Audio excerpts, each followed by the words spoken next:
Good evening. Welcome to Film Forum, Atlanta's best talk show. We're coming to you live from 14th Street here in Atlanta. I'm Steve Markos, your host, along with me, Aaron Siegel. How's it going tonight, Aaron? Your co-host. Co-host.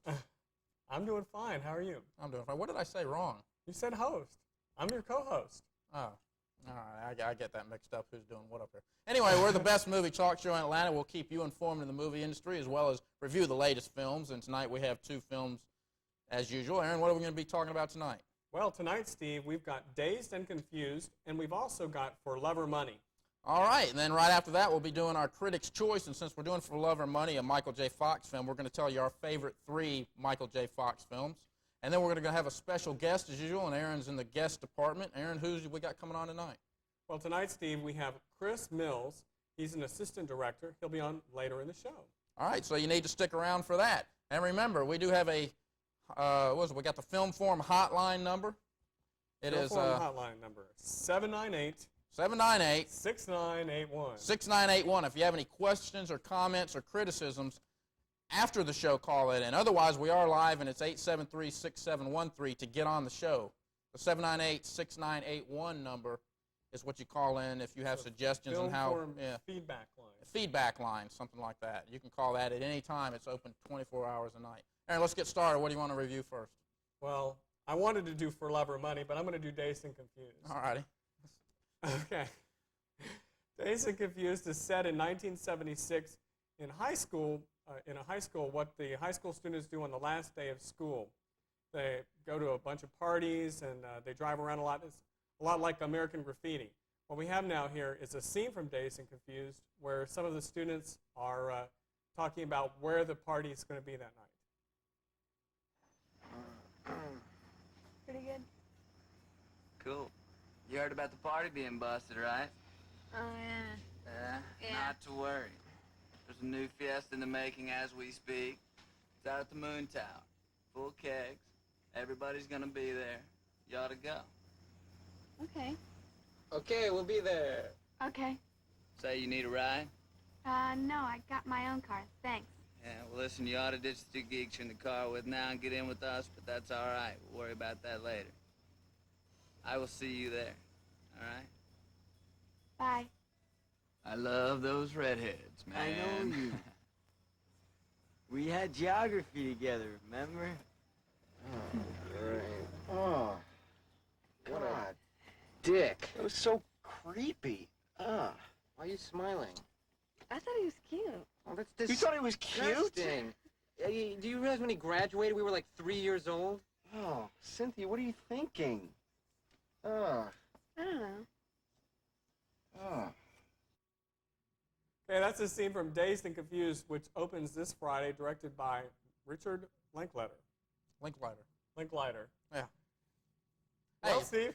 it's obvious that old Richard was really trying. I mean, I couldn't imagine him not saying, hey, I want to make American Graffiti set in 1976. I think it's obvious that's what he set out to do. It's the last day of school versus I think American Graffiti was the last day of summer vacation. It all takes place in one day. The movie's filled with the music of the period, and American Graffiti was the 50s. And here it's 1976. Starts off with Aerosmith's Sweet Emotion with a hot rod cruising through the parking lot. I think it was really fascinating how this film really captured the year, captured that time period, because it's like, other than Mila Jovovich, who's one of the stars of this film, the rest of the cast are literally unknowns. But other than her, I wouldn't have known this film was made in 1993. I would have thought this film was made in 1976 and just put on the shelves for several years because it really does have that authentic 70s quality to it. Yeah, I think the only thing that really sets it apart from American Graffiti, and I don't know if you'll agree or disagree, there were some good performances in this film, but I thought some of the acting was not that good. There was some mediocre acting, and what happens when you have a low-budget independent film with mediocre acting, in some instances you're constantly reminded that it is a low-budget independent film and not a big Hollywood production. That's another reason I thought it was made in the 70s and shelved, because it was that 70s type of budget, too. Yeah. The one thing that I think this film lacks that American Graffiti has, American Graffiti had more of a message to it than this film does, because the message in this film is smoke a lot of pot, get really messed up. Well, they're just showing the 70s. Right. Yeah. And American Graffiti, at least, had a little bit more of a plot line to it. I don't know if American Graffiti had much more fun. However, I do think that George Lucas in American Graffiti got more out of his performance. You know, Candy Clark was nominated for Best Supporting Actress back then. Paul and Matt, Mackenzie Phillips, Harrison Ford, Richard Dreyfuss. Richard Dreyfuss. They all gave out top Hollywood performances. And in Dazed and Confused, there are some real good performances, but there are some mediocre performances. I think I liked the movie, but not as much because it was a good movie, but more because I got a kick out of it. Me When too. I saw a guy wearing an Adidas T-shirt, you know, I just said, man. And I remember telling a friend about it. And, you know, I said, oh, they could wear these Adidas T-shirts. He's like, oh, I had one in every color. So it brings back some memories of that. I think this film is great for people from People our that grew up. generation, Yeah. people that graduated high school in the early 80s or late 70s, because it really does capture the moment. Yeah, I've recommended it to a few friends of mine because I know they're into the nostalgia and they grew up then, and they probably think I'm raving about the film. However, I'm raving about it to them because I know it's for them. There's other people. I wouldn't recommend this to my grandmother, and I wouldn't No. recommend it to some of the kids growing up today. Believe it or not, there are plenty of teenagers and early 20-year-old kids now that don't even know who Led Zeppelin was, Pink Floyd, Rush. And if you don't know who these groups are, and You're not all gonna you know, appreciate it all as you well. know is Madonna and MC Hammer. And don't look for disco in this either. You probably disco or won't. rap. There's no disco, no rap. Yeah. It's 1976. Yeah, Alice Cooper, Aerosmith, stuff The only like thing that. they're talking about then is who's going to replace Ford as president. Yeah. So anyway, I'm gonna give this 2 stars Me too. on average. 2 average stars. film, and you'll get a kick. Like I said, you'll get more of a kick out of it than you will think it's a great movie. This is a great drive-in film. All righty. So, So Dazed and Confused coming out this Friday. Anyway, our next film, which came out last Friday, is called For Love or Money. Stars Michael J. Fox as Doug Ireland and Gabrielle Anwar as his love interest, Andy Hart. Now, Doug Ireland is a concierge at a ritzy New York hotel who has a dream of opening up his own first-class hotel. However, he needs to find someone who's willing to put up $3 million before he can do such a thing. His friend introduces him to wealthy playboy Christian Hanover, who strings Ireland along for a while, promising some financial backing. Hanover is also having an extramarital affair with Andy, who's the girl that Doug has a crush on. So he has to make a decision. Does he continue to kiss Hanover's rear end in hopes that he'll get the $3 million? And by doing so, he's constantly smoothing things over between Hanover and Andy. Or does he expose Hanover's lies, tell Andy about his wife, that he's not going to leave her, and that type of thing, so that maybe she can be his girlfriend? Let's take a look at a scene from For Love or Money, which came out last Friday. All right, everybody, let's deal before these shows close, huh? 2 Tommy Toons looking for 6 Mets. That'll be 28. 4 Mets looking for 2 Cats. 4 times 12. Plus a Saigon. You owe me 18 bucks. Thanks very much. Hold on to your watches. He's a real operator. Hey, what can I say? Some guys see the big picture, some guys don't. Okay, Saigon wants Les Mis, looking for Yankee day games, looking for ice capades. Come to Papa. You still building your hotel, Douglas? Boardwalk or Park Place? Boardwalk. I need Pavarotti. Anybody got Pavarotti? Yeah, I got pepperoni. Great. Uh-huh, so all you need is $3 million. Just a couple hundred years, tips. Got it. You've got it? Got a guy who's got it. What about my night games? We're getting to night games. Okay, Charlotte. Dougie needs 6 grand hotels for Saturday. Charlotte needs 2 Cats and a Phantom. 6 times 50 is 3, minus 2 times 60, minus 40. Plus Secret Gardens, and Charlotte's a happy camper. Okay, Ruben needs night games. Ruben's got night games. How the hell did this Donahue get in here?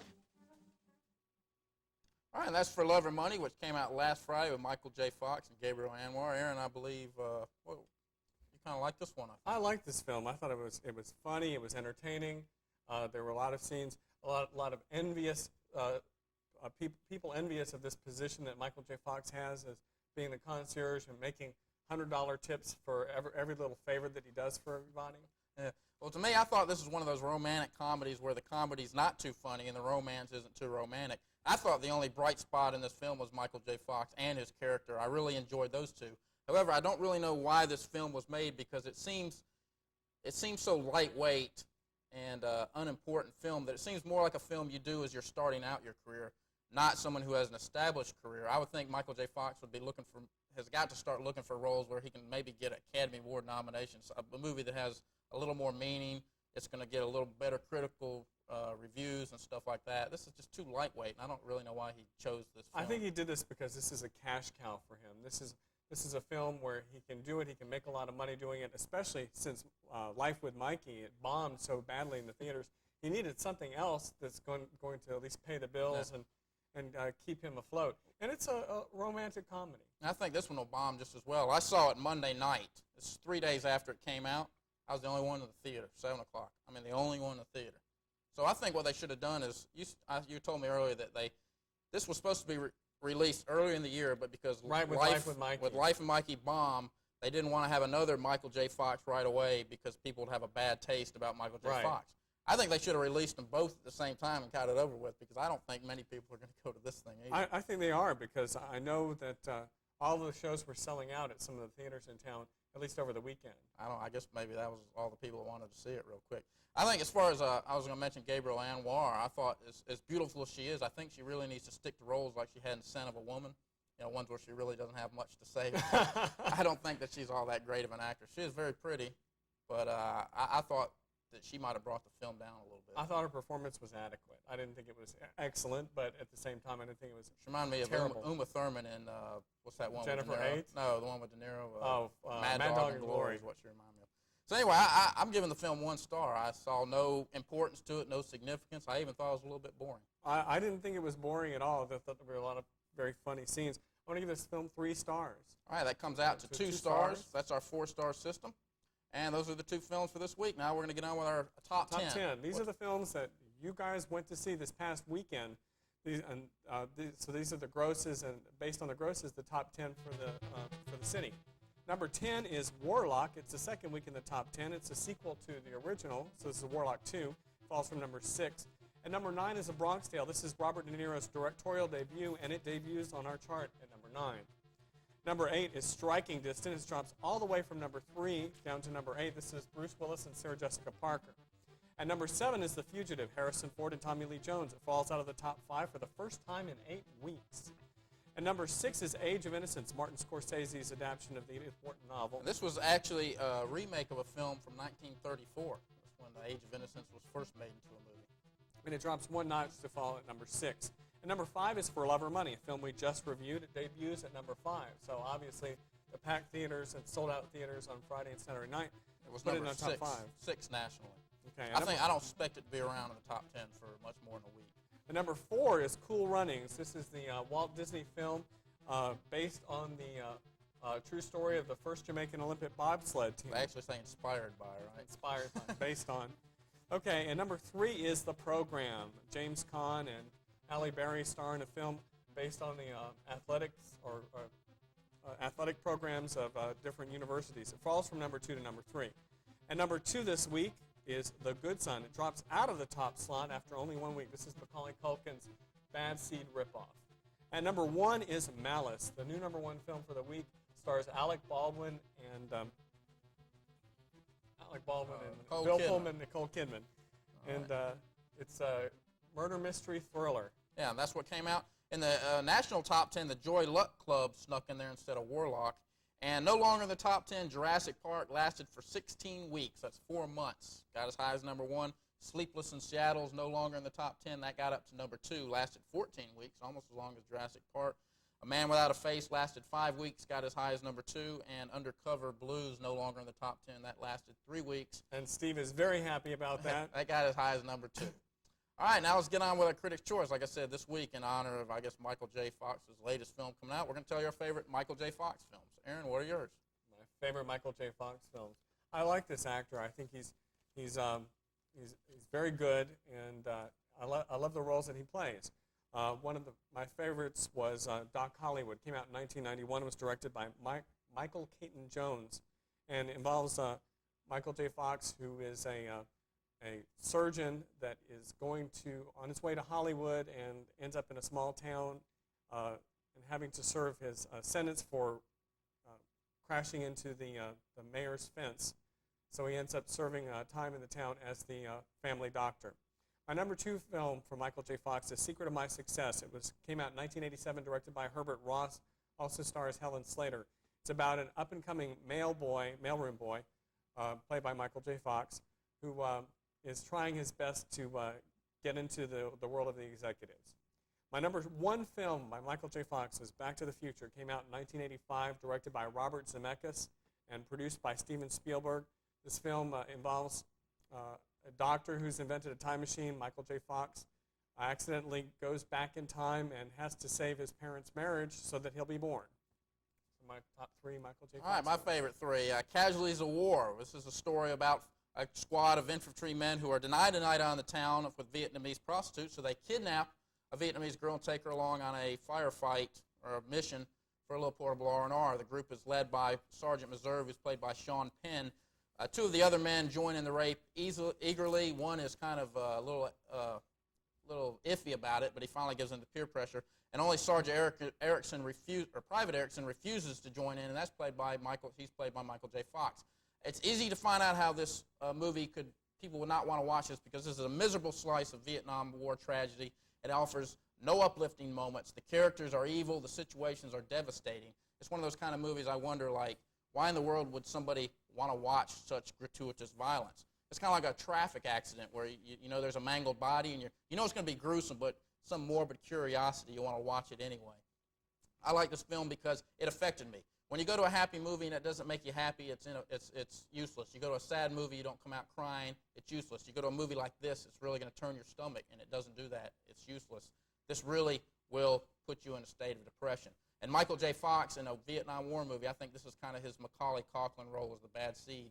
He's trying to avoid being typecast by playing in this role. And at first I blew him off, saying, no way, he's been in Family Ties. But it really works out to his benefit. I think his innocence plays in his favor, and he actually becomes an emotional casualty, thus the name Casualty of War. Good Michael J. Fox film. My second came out, Doc Hollywood, same as Aaron's, Aaron's number 3 film, Doc Hollywood. Hey, I love this film because it really captures the feeling of being in a small town better than almost any film I've ever seen, including the Andy Griffith Show. What I like about it is not only Michael J. Fox's character, but a lot of the other characters. The Mayor Nicholson, who's trying to persuade Ben Stone, who's the character he plays, to stay in the town. Don't go off to Los Angeles where it's hectic. We need a doctor here in the small town. Stay here.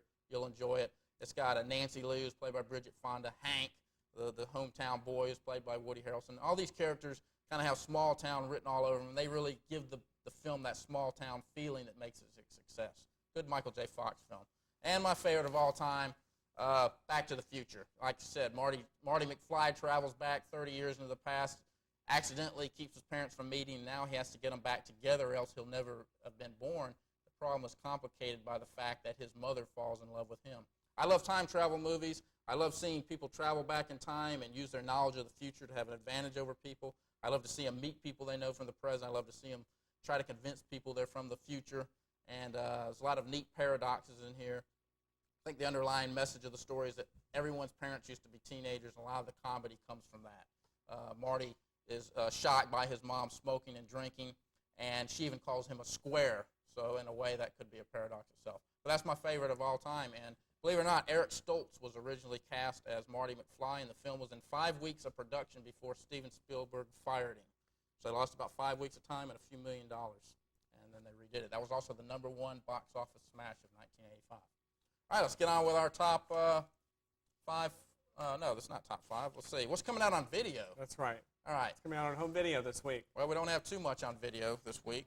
What do we have on home video, Steve? Jack the Bear, which I love this movie. This is the Danny DeVito film, isn't it? Yes, Dan DeVito. I think we only gave it 2 stars, or was that 3 stars? That's 3 stars, Steve. 3 stars. Very different film for him, and it's not a kids movie. It's more of it's adult, definitely adult movie, but it leads you to believe it might be a kids movie. That's correct. On pay-per-view this week, we have Falling Down, which we gave 3 stars. The Crush, which we gave 1 star. Point of No Return, which is a remake of the French film La Femme Nikita. If you've seen La Femme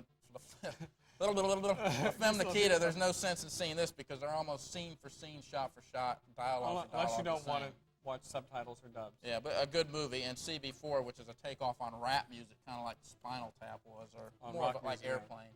Yeah, very funny film. And that's what's coming out on pay-per-view this week.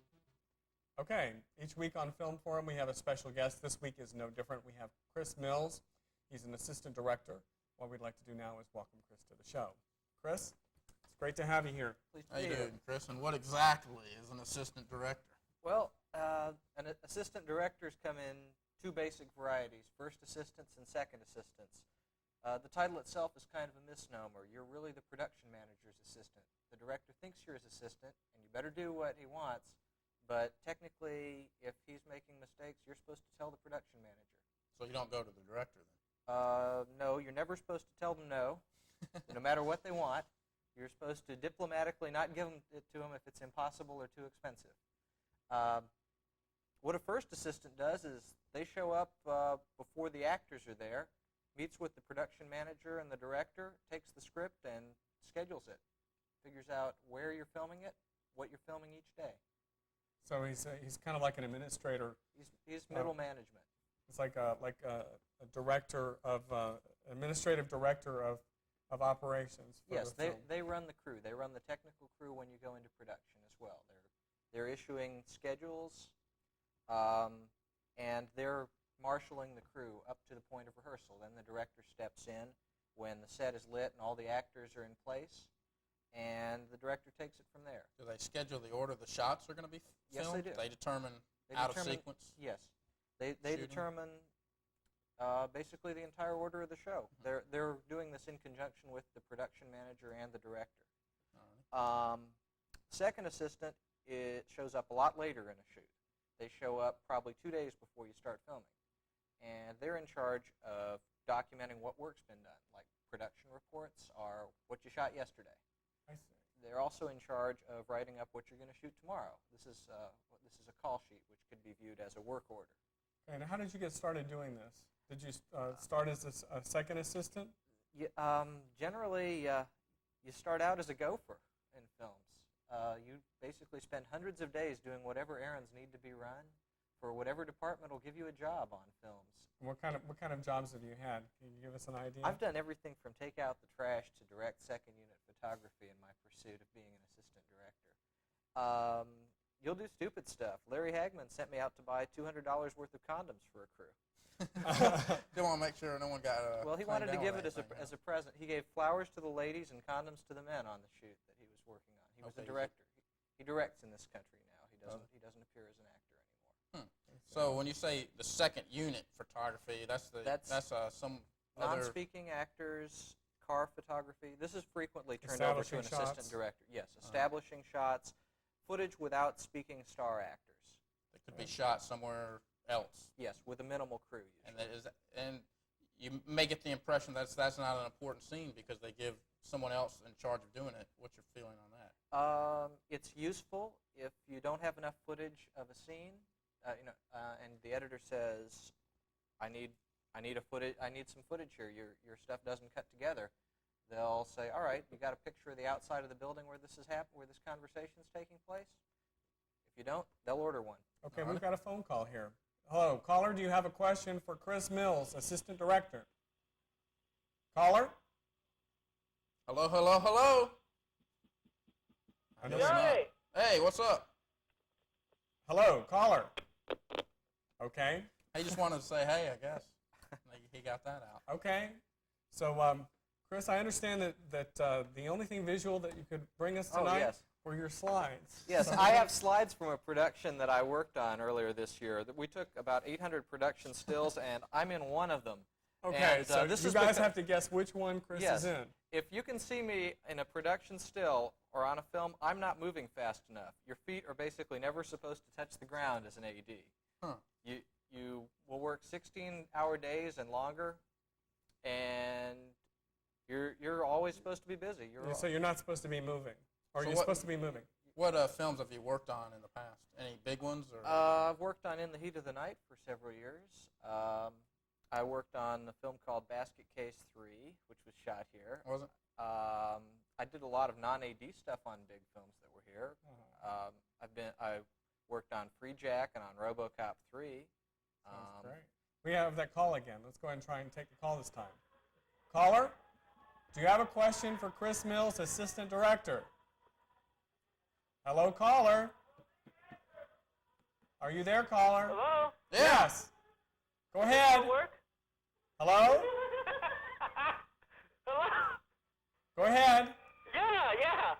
I was wondering, on a typical day when you're doing a shoot, how long does the day last? I mean, does it start at 5 in the morning till 4 in the night? I hear these weird hours.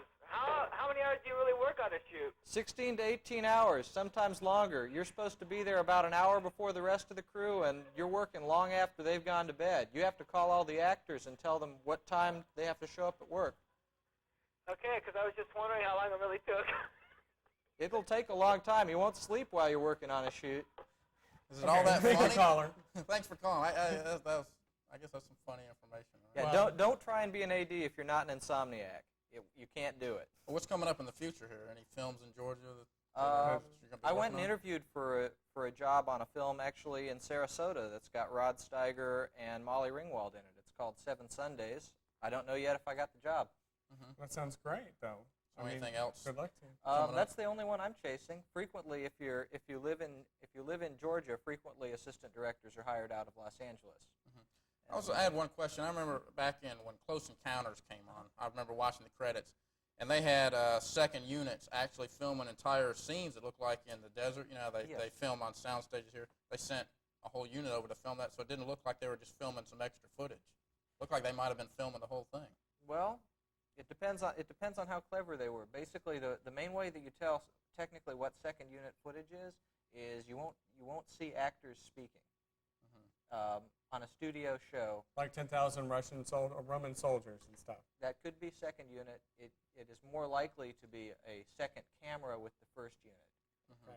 But if you see footage of cars driving down the road, footage of stunts is frequently second unit. Okay. Chris, thank you very much You're for being welcome. on the show tonight. Enlightened Glad all to of be us here. we see that come up in the credits, and everybody wonders, what is an assistant director? Okay, Now we thanks very know. much. And we're about out of time here. So we want to invite everybody to come back and join us next Tuesday on Film Forum. We'll have 2 feature releases. Our guest will be a sign painter, scenic painter for film. And our Critics' Choice will be films of the bizarre, avant-garde films. Also, we don't want you to forget about our Film Forum feedback line, 798-6981. See you next Tuesday. Thanks.